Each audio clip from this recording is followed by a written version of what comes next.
Right, okay, let's bring in our London guest into the discussion at this point. Do you think this attack will underscore the message of the far right in Europe, at least, of the incompatibility of Islam and the West, or Western values? That's a pretty atrocious question, if I may say so. We're about 24 hours away from 12 people being gunned down in a newspaper office in the centre of Paris, in a European city, because they offended, allegedly, Islamic blasphemy laws which France, Britain and other European countries do not have and do not believe in and do not follow. And for you to turn the question immediately, not on the people who've been massacred because of asserting their rights as European French citizens, but onto the alleged terrible discrimination of the French is really quite despicable. So I didn't ask you anything about discrimination of the French. Let me repeat the question You went straight on to the alleged backlash. Let me ask you the question again in case you didn't understand it. Do you think this attack, we are in our news bulletins talking in more detail about the actual attack. What you were invited to discuss in this show are the implications of what might follow the attack. Will it underscore the message of those who say there is an incompatibility between Western values and Muslim values? No, you want to paint the narrative which you think turns immediately, not from the attackers, but on the French society, which you would like to portray. I'm giving you my answer, so why don't you listen to it?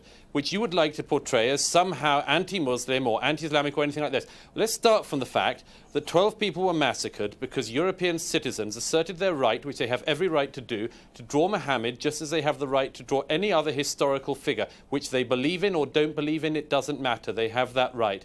I don't think at this stage whether, you know, a discussion of the far right in France or anything like that is really the point. The point is people were killed and gunned down for doing their job as journalists and cartoonists in a free society.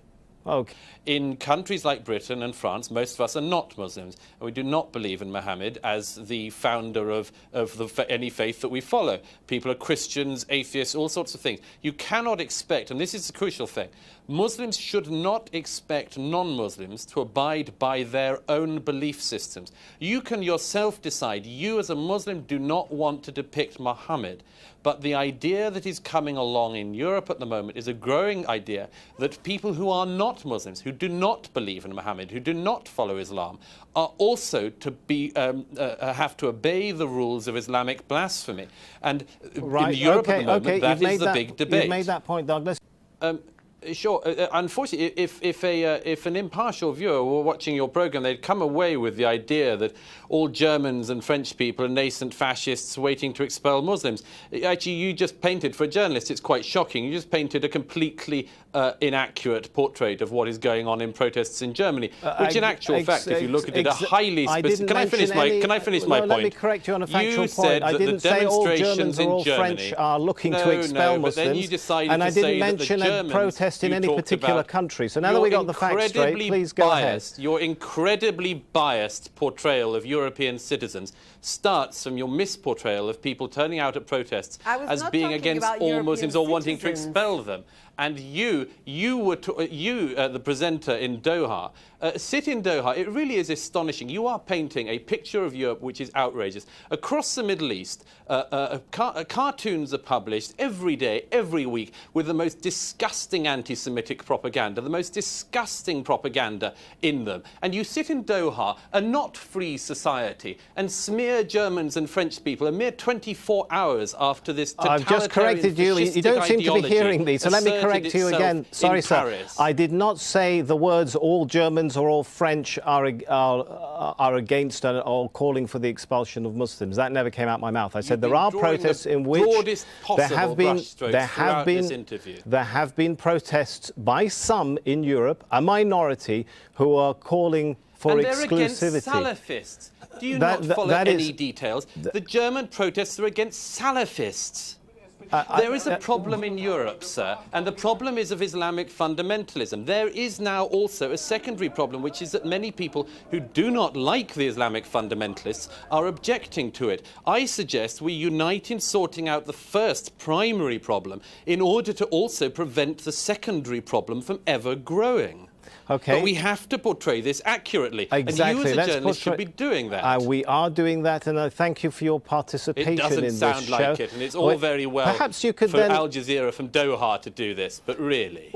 Do you believe that what has happened today is a fringe example of the behavior of a few Muslims, or do you in the far right, or do you in the far right, or do you in the far right, or do you in the far right, or do you in the far right believe that this is an example of why Muslims are incompatible with European culture? I will answer it because I'm a free person and a free European in a free society.